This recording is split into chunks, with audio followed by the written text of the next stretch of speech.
চলো আজ বানানো যাক ছোলার চাকনা। আগের দিন রাতেই আমি ছোলা আর কিছু বাদাম ভিজিয়ে রেখেছিলাম, তো সেগুলো এই ছোলার বাদামগুলো আর কিছু লঙ্কা নিয়ে নিচ্ছি আমি। আর আমি সাথে একটু পেঁয়াজও দিব, তো পেঁয়াজটাকে অর্ধেক করে অর্ধেকটা দেবো, বাকিটা রেখে দেবো। তো পেঁয়াজগুলোকে কেটে নিয়ে আগে ভালো করে, পেঁয়াজ কাটার পর লঙ্কাটাকে আমি কুচি কুচি করে কেটে নেব। আর এখানে আমি আলু সেদ্ধ দিচ্ছি, আলু সেদ্ধ ছিল তো আমি আলু সেদ্ধ এখানে দেব। তো আলুটাকে ভালো করে ছুলে নিয়ে এটাকেও ভালো করে কেটে নেব। আর এরপরে আমি দিয়ে দেব, মানে যেটা না দিলে তো একদমই চাকনা হবে না, আচার, যেটা আমাদের বাড়িতে ছিল। তো আমি আচার এখানে আচার দিচ্ছি, আচারটাকে মিক্স করব এটার সঙ্গে।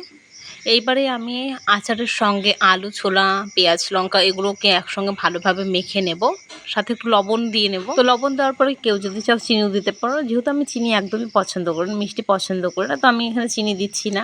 এই কয়েকটা জিনিস দিয়ে কিন্তু আমি ছোলার চাকনাটা ভালো মতো করে বানিয়ে নিলাম। খেতে কিন্তু খুব ভালো হয়েছে। আর হ্যাঁ, আমি কিন্তু একা খাইনি, সবাইকে দিয়েই খেয়েছিলাম।